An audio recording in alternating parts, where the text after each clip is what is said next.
CEO for IGLTA.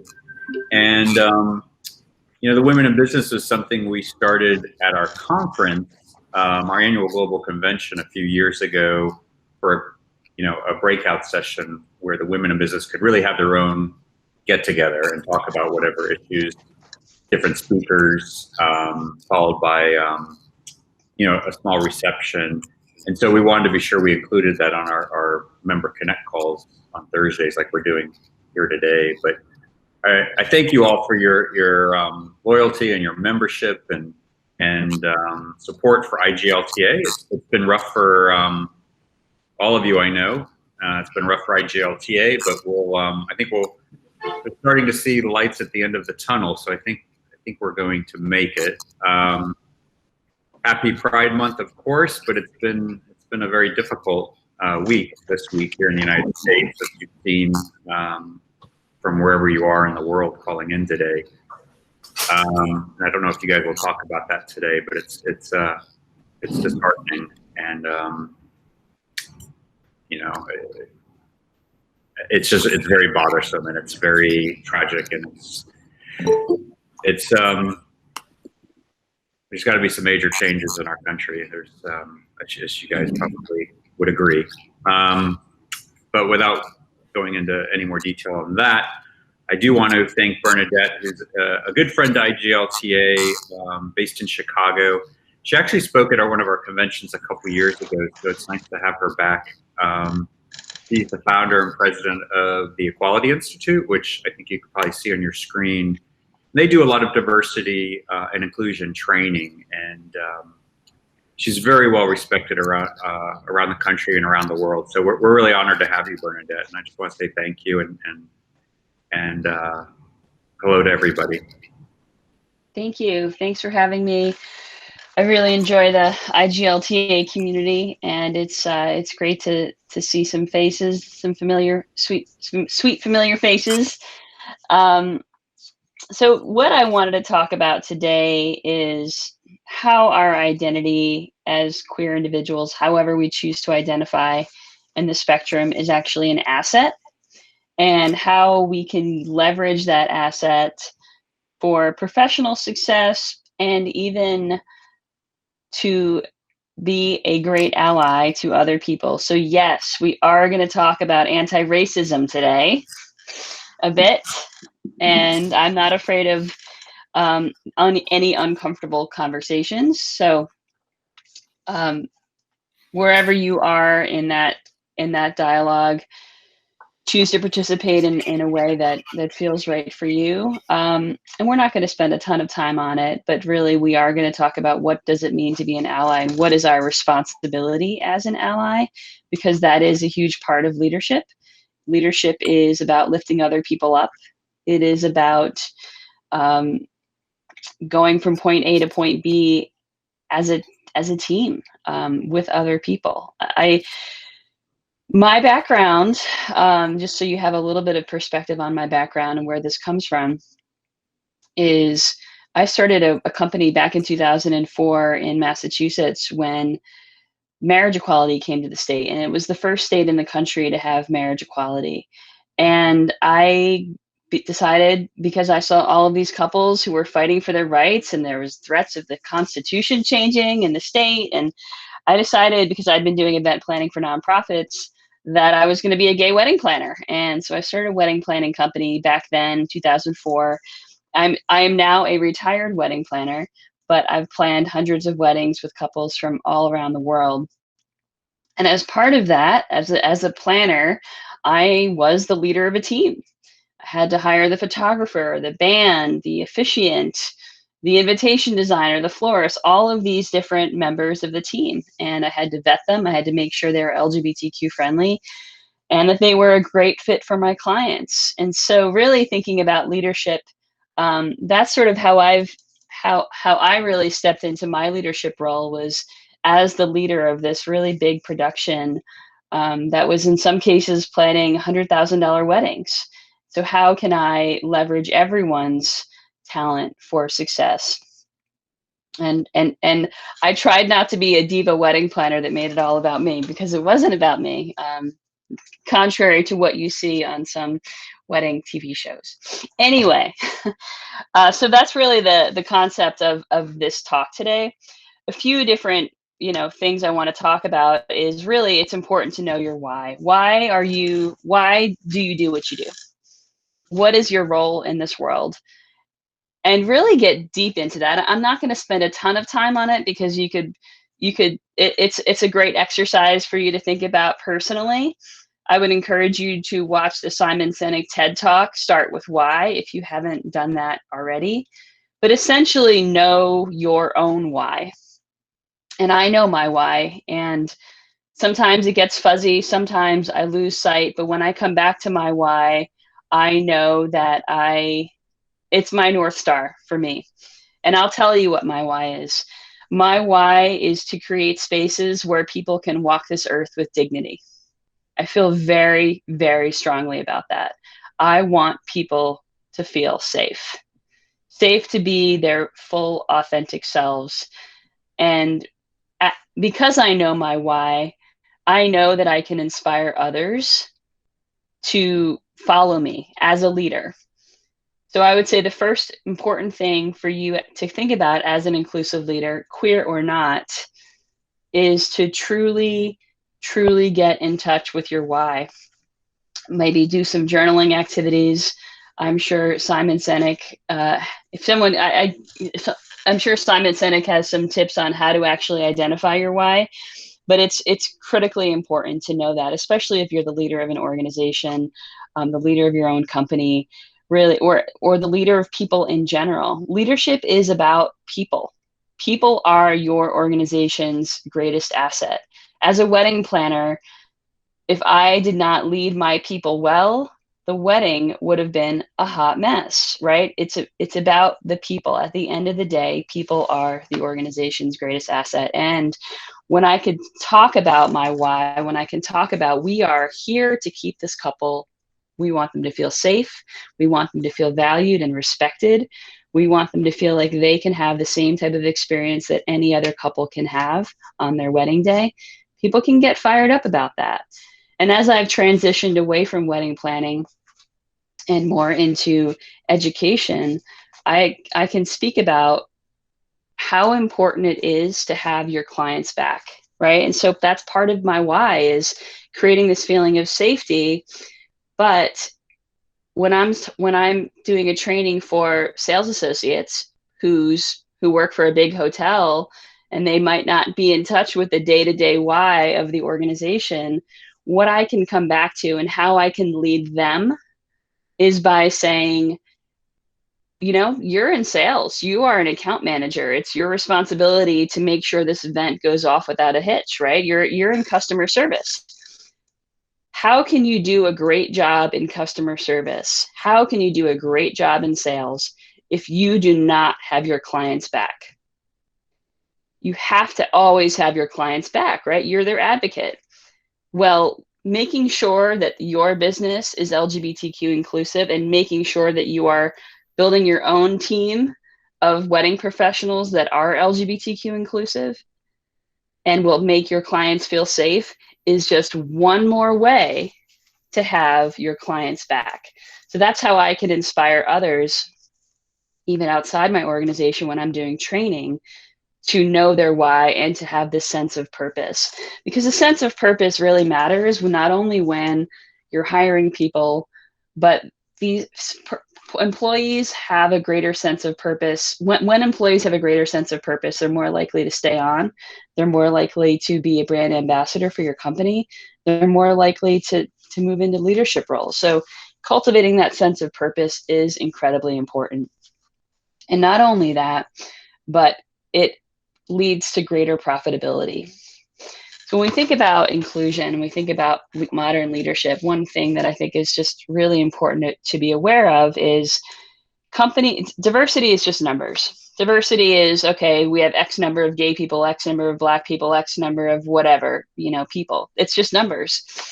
But if those diverse people don't feel like their voice matters, which is the concept of inclusion, if their voice is not treated with value, if their voice is ignored, their voice is not seen as equal, then those diverse employees will leave.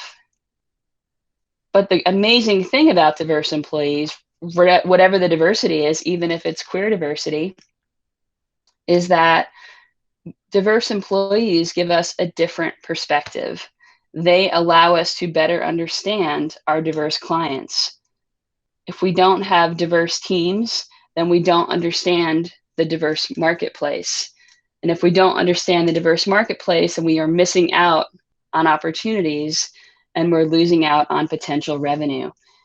Diverse teams that also, where the people on the team also feel included and they also feel like their voice matters, are significantly more profitable than other teams.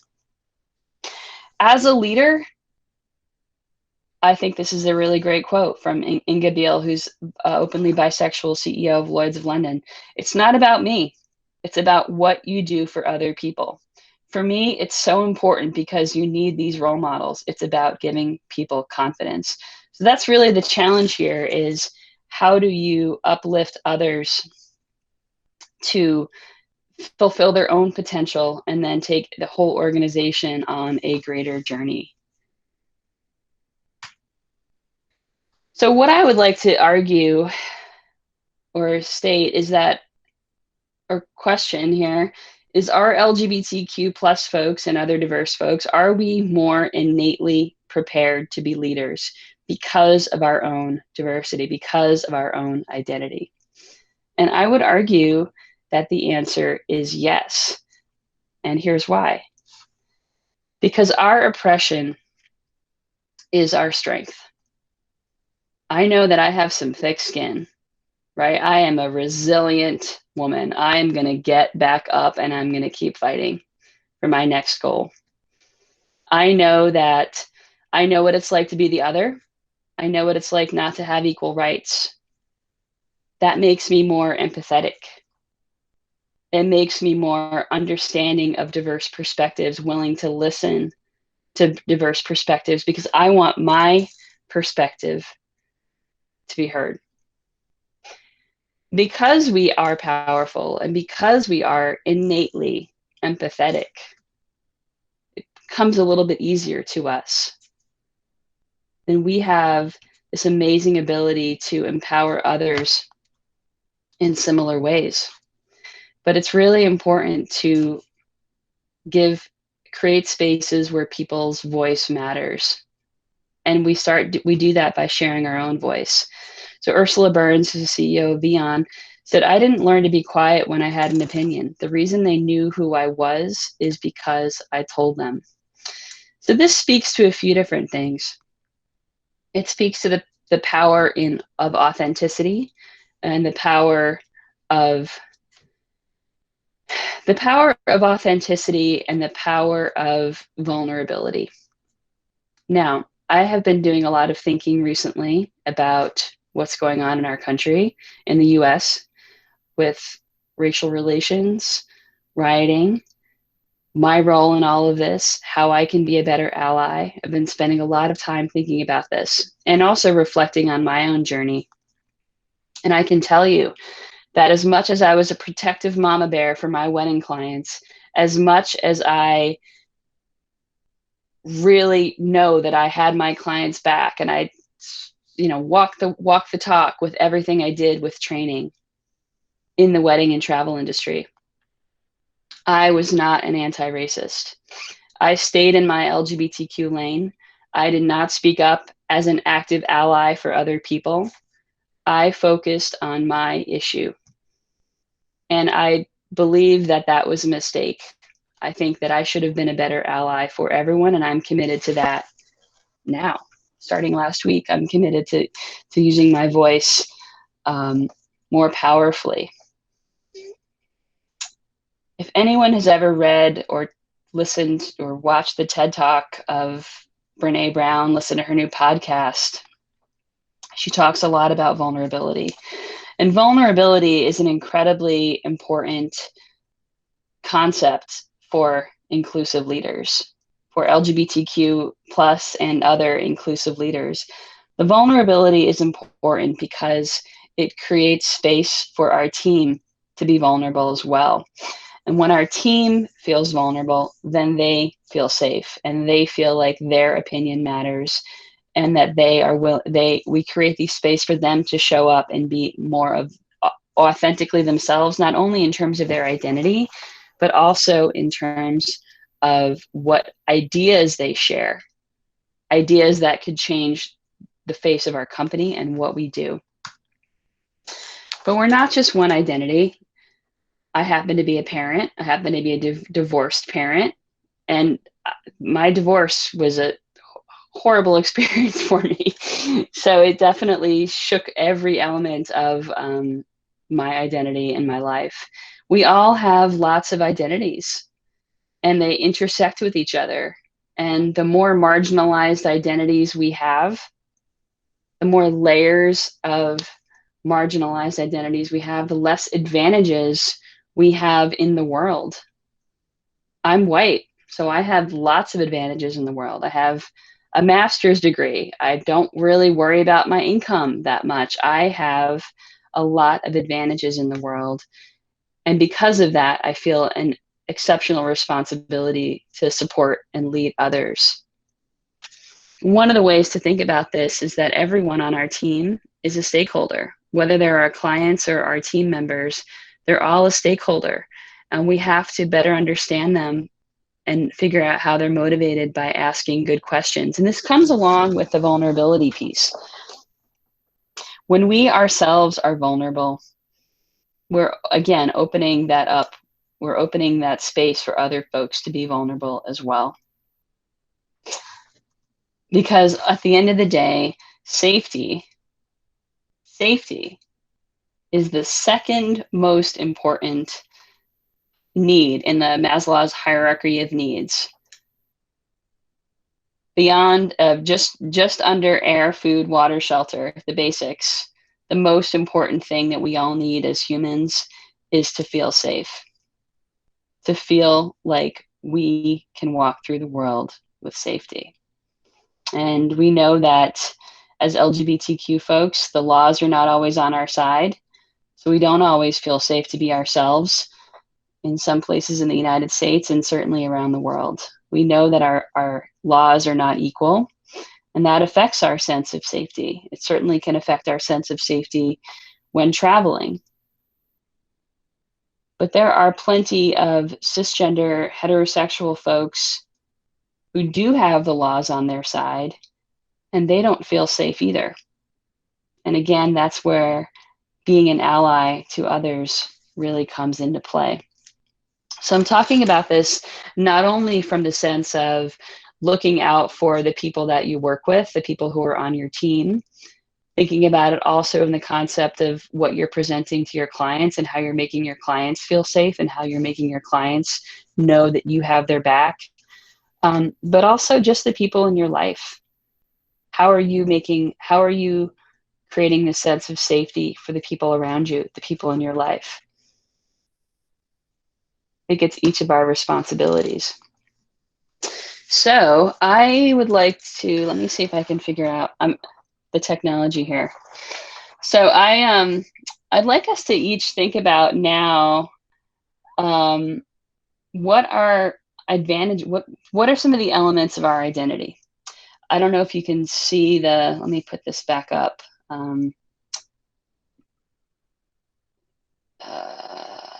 Window. I'm going to put this back up and you can see it again.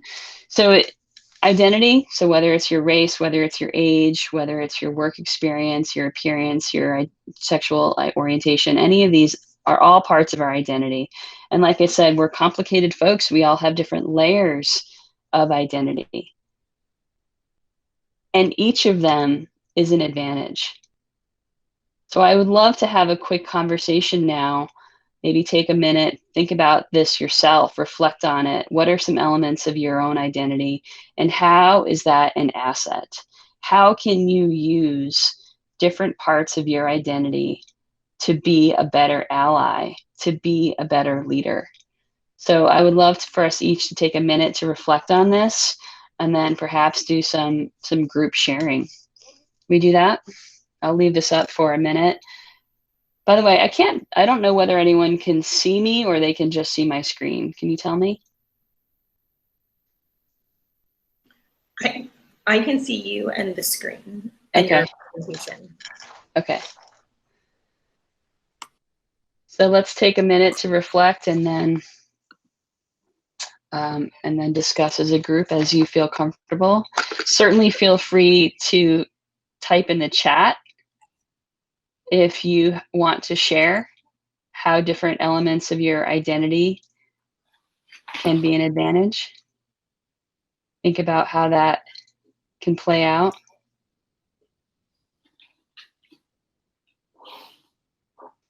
And sort of the example, the initial example I gave was about empathy.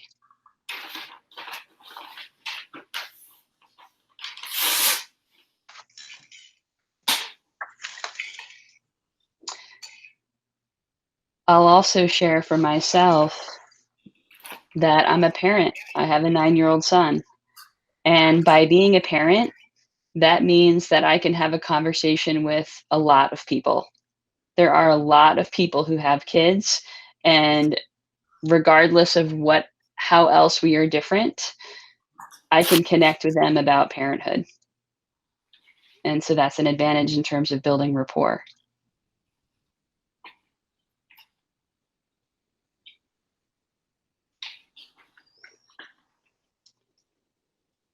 Would anyone else like to share about an element of their identity and how it's an advantage?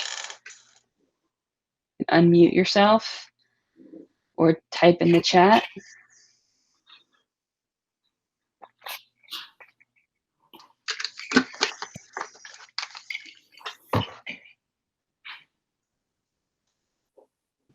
I don't see a lot of buttons unmuting. I think that this group has suddenly gone a little shy, Bernadette. We actually have, one of the things that I really love about Women in Business with IGLTA is that the women who are on this call right now are really from around the world, the US, Canada, the Netherlands, Sweden, the UK, and we even have a young caller from Japan who has stayed up late to be with us. It's wonderful. But what's really interesting and why it's so great to have you on here is that even though I know we have an incredibly talented group of women within the IGLTA community, I've asked for weeks of would anyone like to talk on these calls, and no one has come forward to be that leader and to start the dialogue or to pick their topic. And so one of the things that I was hoping that the participants today would really glean from your talk is that inspiration to be more confident in their own voices. Absolutely. Your voice matters and the world needs you. The world needs you. I have a little note above my desk that says, plant those seeds and keep showing up. We've got to keep showing up. We can't hide. Our voice matters.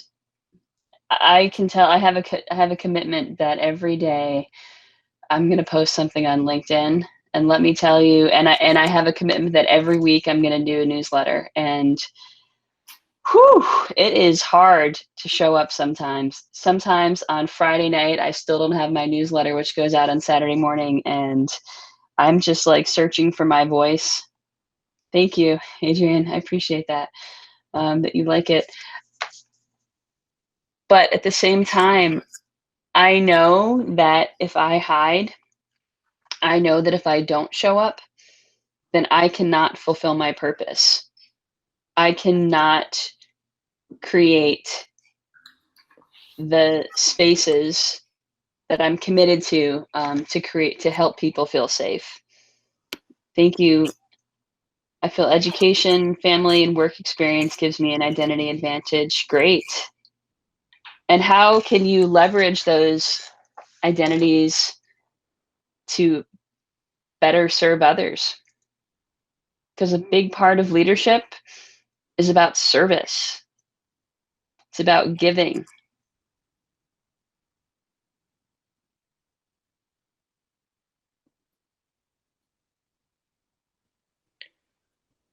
I would say I feel like my identity advantage is my education and my communication skills, because I went to school for journalism and I feel like I have an ability to be a storyteller, and I'm really used to telling my own story. And I started out telling other people's stories as a journalist. And when work was not available, I was like, well, I'll blog.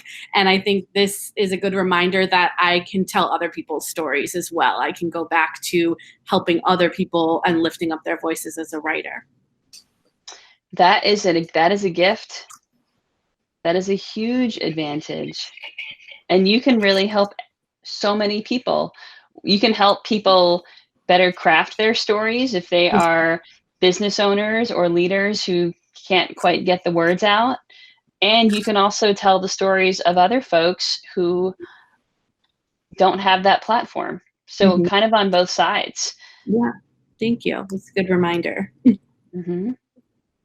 Would anyone else like to share about their identity advantage? I'll kind of piggyback off of that. I also think one of my advantages is, excuse me, my education.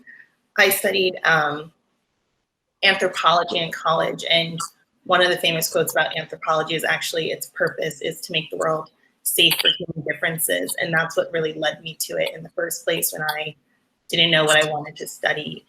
And I think I try to use that, you know, my day job with IGLTA and hopefully in other ways too, in discourse with individuals and just kind of looking at the world and discussing how we want to make it a better place and how to do that and how we can really make it better for everyone and all of their differences. That's really powerful. I love it. And is there anything specific that comes up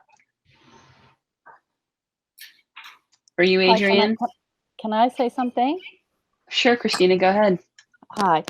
I think there is a lot of things here that I feel happy to be very, you know, I have lots of work experience and different things, but I would like to say age, because I think, I don't know, not maybe in the US, but in Sweden, we have really, age is something, to be older is something really, really bad. But I would like to say age as something really good for me, because during my years, I have met so many people, good and bad people, and I got so much experience, and I got stronger in my beliefs because I met people and I learned a lot of things, how to stand up for other people, and that I am a lucky person living in Sweden and taking so much for granted, and that has learned me a lot, and that I can share things that I've learned and with the people I met, and yeah. Can I ask you, and I'll call on you next, Babs, in just a second. One final question, Christina. How can you use your identity advantage of your age to help others, to be of service? Because of my experience, I would say that I've learned a lot during the years. I not that I know what's wrong and right, but also I learned from hard work, and I learned from bad lessons what can be done and how you can do it. And also I think I would like to advocate that age is also something good, because you really collect a lot of experience, and you also are much more confident in what you want to say, what you want to do, and what you believe in. And that gives you some sort of advantage, because you believe in yourself and you know that you are right, and you want to fight for what you think is right, and fight against what's wrong. Awesome. Thank you for sharing. Babs, please go ahead. You can go ahead, Babs. Hello, everyone. Bernadette and everyone. My computer tends to freeze because I'm having a huge internet problem. They say you can still hear my voice if it does happen. So I'll go crazy like that and let you know, or whatever, okay? So basically, I came in midway to your presentation, but thank you so much. And I love your graphic. It's great. I did a screen share of it. I think a lot has to do with the personality of right from the get-go of your life. You share things with people, you're transparent, you're open, you feel safe. I mean, I know that I've always blurted things out, even as a child. I was sitting in the corner with a dunce cap on in my 3rd grade class. That's how they did it for kids. They would just shove you in the corner because I would say something. And then later on in drama, my teacher would tell me, well, I have diarrhea of the mouth because I'm not afraid to say something. And with that, you have to also take the consequences. And I think I see that a lot in the younger generation of not really wanting to hear back something that may hurt their feelings or upset them or like appear that you're yelling at them. But as a New Yorker, we were born into, you know, thousands of people on subways and going into large schools with lots of people. So that old expression, you know, you learn from experience, but also the school of hard knocks. And you get your confidence that it's okay. And then people want to hear what you have to say, especially as you get older, you know, and there's also that part of like Christina said, people do listen. You know, you can be eccentric, and I do it with a sense of humor at the beginning. And the young folks love to listen. They say, oh, Babs, we want to be just like you when we're older. And then they get upset with themselves for saying it, about thinking that they've insulted me, but they really haven't. And I just had my 75th birthday 2 days ago, and I'm Happy still birthday. going strong. And I feel that I have a lot to share. And when I want to put my opinion in, I do. Sometimes I'm a little impatient, but and people do listen. And the young folks, the people of your generation, they also seem to listen, and then they want to try to take some of what I've said and try it. Most of it, the things that I tell people is come out of your box and try.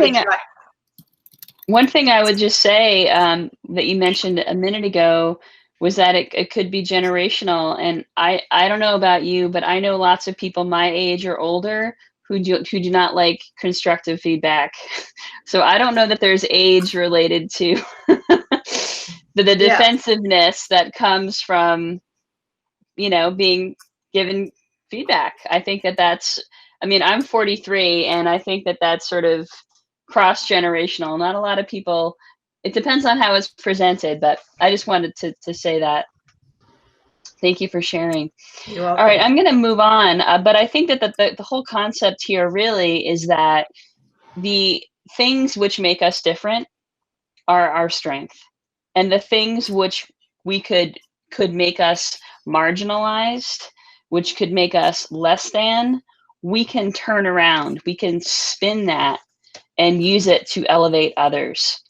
And I know that sometimes, especially when it feels like the world is falling apart, I know that sometimes it can get hard to get out of our heads and out of our box and out of our little bubble, like my literal bubble of my office, you know, that I've been sequestered in, for my home that I've been sequestered in for 3 months. I'm sure a lot of you can relate. It can be hard to step out of that and think, well, how do I have it good? How am I lucky? And how can I, again, use that to be a leader? So I just want to keep that in mind, because it really is, your identity advantage is a critical part of how you lead others. And there's a lot of evidence that talks about this sense of safety. And Google did this huge study of their most successful internal teams. And one of the most common traits of those teams is the sense of psychological safety. So going back to the sense of safety, and that we're creating a space for risk-taking, for emotional risk-taking, for vulnerability, and for giving our team the space to share their own opinions and voices which can then move our organization forward and move our organization towards greater success. Because when we create that sense of safety for our team, we allow them to share their most vulnerable and bold ideas, which can lead to greater innovation and a greater understanding of our clients, of our diverse clients. Now, another identity advantage of LGBTQ folks is that we are generally great network builders. We are, as I'm sure a lot of you realize that from the IGLTA community, we are generally great network builders, but historically, it's been about survival and safety. We've had to build our networks to keep ourselves safe. We've had to build this sense of chosen family for our own safety, for our emotional and physical well-being throughout history. And it plays out today in how we come together and how we seek community. It's still there.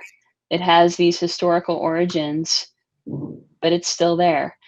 So practically speaking, what does this look like? I mean, there are all the elements of active listening, but as a leader, it's really important to lead from the center, to know that you don't necessarily have all the answers.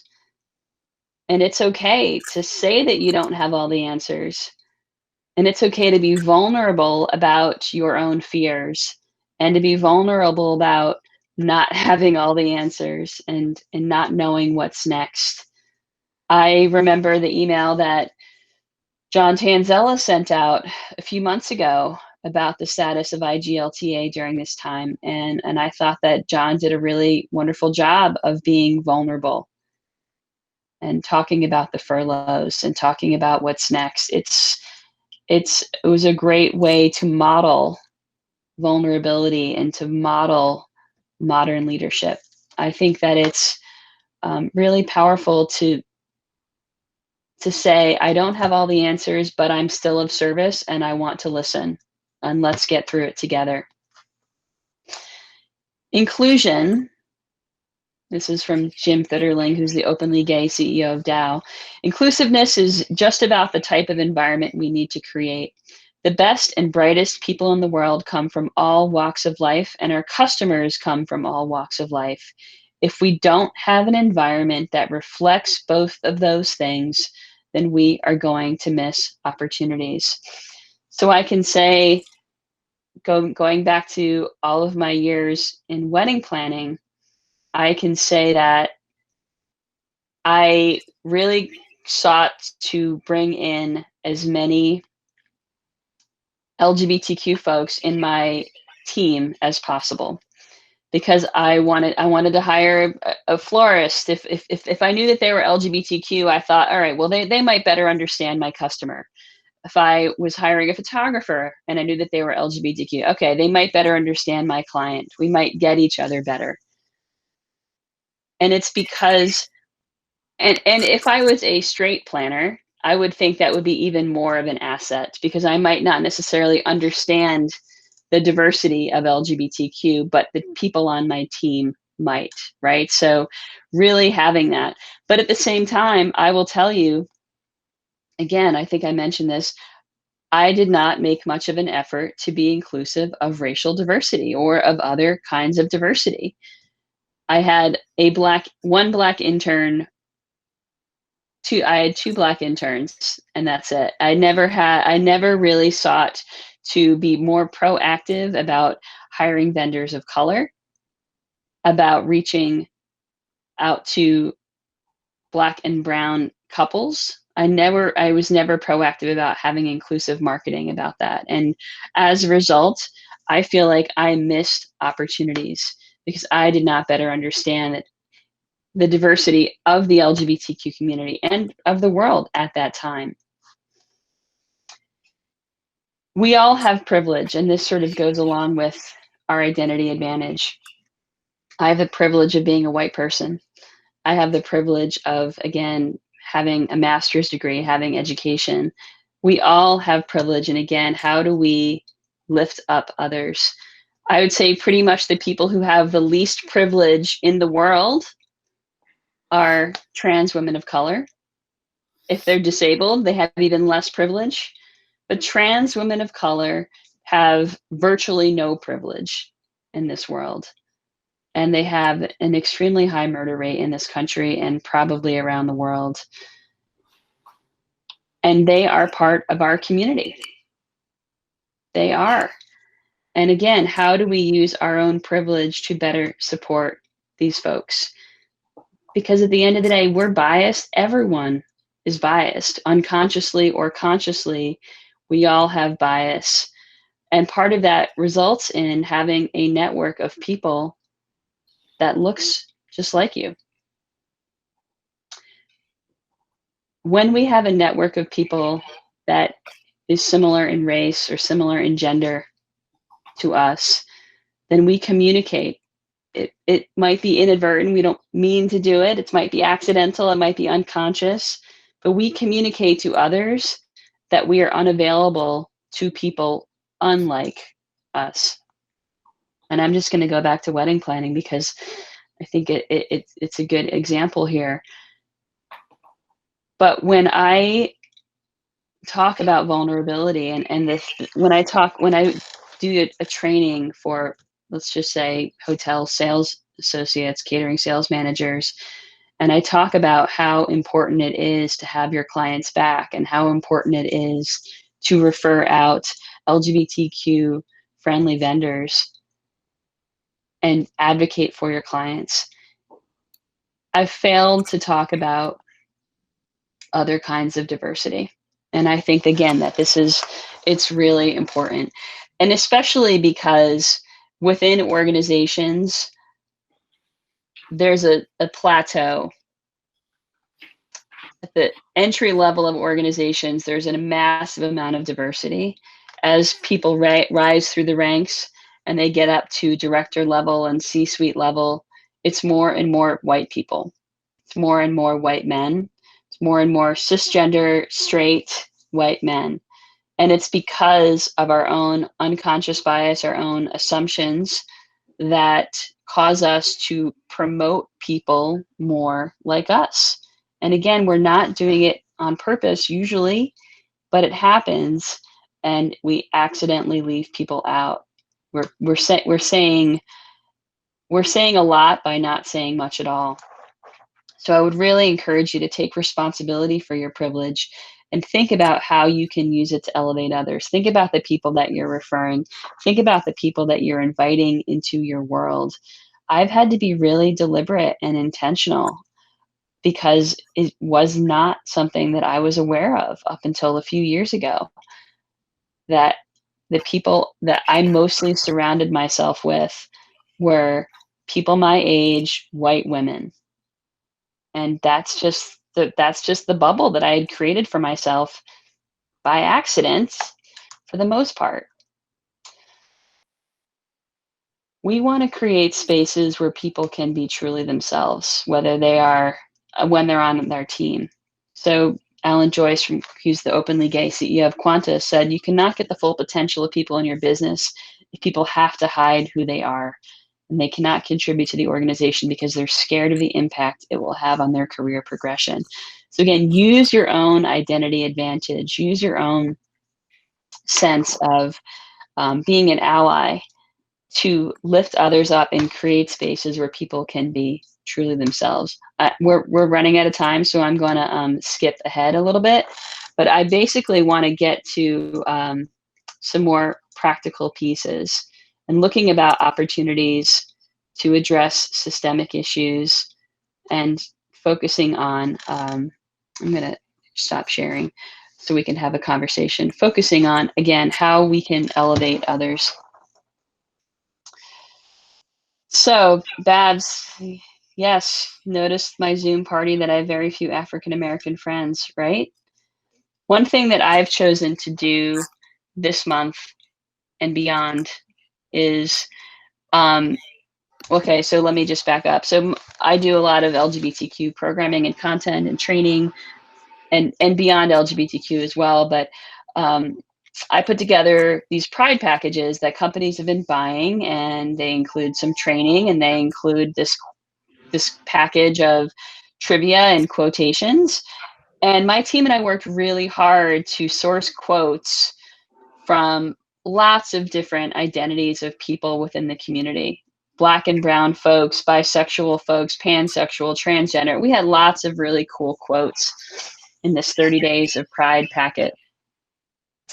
One thing that I decided to do a few days ago was I went through personally and I changed every single quote in this packet to be from a person of color. And I'm posting these quotes and this trivia on LinkedIn every day. And I decided that one way I can be an ally, one way I can use my voice and use my platform is to amplify the voices of other people. That is something that I know that I can do. It's not costing me anything to amplify the voices of other people. And so if you look at my LinkedIn, you will see that every day I'm sharing a quote from a notable LGBTQ person of color. I'm also sharing a trivia question, which may or may not have anything to do with race. Usually it doesn't, but it's still LGBTQ trivia. And I'm also shouting out someone on LinkedIn in a separate post, someone of color who's LGBTQ that I know personally. And I just feel like, all right, you know, I've done too much talking, and I'm going to say that right now. I've done too much talking. I would love to hear more from you, how you plan to be an ally, how you plan to be an inclusive leader, how you can elevate others. And we have 10 minutes left. What are you going to do? My challenge for you is, how are you going to use your privilege to help others? How are you going to use your voice to help others? Let's have a conversation about it. I know it's a big question. Well, get a megaphone. No. For me, I'm continually do it, but I'm not very consistent in the groups. So I'm jumping all over the place. But, you know, I work with a lot of people in the tourism profession, but then I also do food bank work, and it's a lot of volunteer activities that I use to fill up days, but I could always be doing more. And there's a lot of opportunities out there. And I'm trying to open up my circle, as you said. I mean, I noticed that 2 weeks ago when I was sending out my invitations about women of color. But I'm pleased that I have both gay men and women, straight couples, single women, single men, straight men, everybody in my circle, which is good. But I noticed that I'm a little colorblind. Well, and I'm going to talk, let me just say colorblind real quick. Define that. Colorblind means that we don't see people as individuals. We don't notice race. And it's really important to be aware of race, because then we can be really aware of their individual baggage and their individual trauma and stories that come from their race. So colorblind is not optimal. We want to see color, we want to see race, because then we can appreciate and be more empathetic. Well, I'm the opposite. In the sense that I know I don't have enough color in my life. Would anyone else like to share about how they plan to get in action? How do you plan to get in action to be a greater ally for other folks who are more marginalized than you? I think that I plan on when I'm approached for, I'm an influencer, so when I'm approached for campaigns, I'm going to say, have you considered these folks, and make sure that I'm including more voices, because I've passively done that before, or if I'm asked, without directly saying it, I give them a list of people of color if I'm asked, but I'm not being direct. So I think I'm going to be more direct and just make sure that I'm not a part of something that isn't fully inclusive of, especially in the LGBTQ community, or especially if I'm the only queer person, that's not enough, you know? So I think that that's really on us to ask of the people that we're working with and make sure that they're not just checking boxes, because that's what I've been told before. Well, you check a lot of boxes. You're plus size and you're queer and your husband is Black and trans. We just checked them all. And it's like, okay, that's not enough. So. That's great. I think that's great. And I think that that's an important example. Right now, as our country, as the US is having these discussions about race, it's not enough, in my opinion, to just, post a Black Lives Matter blackout on your social media profile. It's about actually doing the work of being an anti-racist, which is being aware of the structures and the systems of racism which are in place in the world, which hold others back. And giving others opportunity is a great way to be anti-racist. Anyone else like to share? I think I'm going to make sure I'm more aware of what my local community is doing. I didn't know about the protest and the groups that were the Black Lives Matter Broward County group until after the protest had happened this weekend, because I was seeing it finally in mainstream news. But they've been there for years now, and they've been doing different events. And if something as simple as following, a Twitter account, then you can get that information to then know this event is happening and then to get more involved. And now I'm kind of regretting the fact that I've lived in Fort Lauderdale for over like 2.5 years now, and I didn't know anything about these local groups because I wasn't doing enough, like you said, to be anti-racist. I just thought, well, I'm not racist and I have my education and I know all these things that are bad and I have an understanding of it, but I wasn't doing anything more. So, and of course now I'm finding out about it, and in a few weeks I'm moving back to New Jersey. So now my goal is whenever I move someplace new and when I go back to New Jersey, I want to get involved with what's happening in the local community so I can actually support and help them. That's great. Yeah, I feel the same way as Adrienne, actually, because I think about all the times over the years when I've been involved in women's marches or I've been involved in queer marches, but I haven't been involved in marches against racism. And that's a real failing on my part, I think. And also about education, you can be an educated person and be really stupid.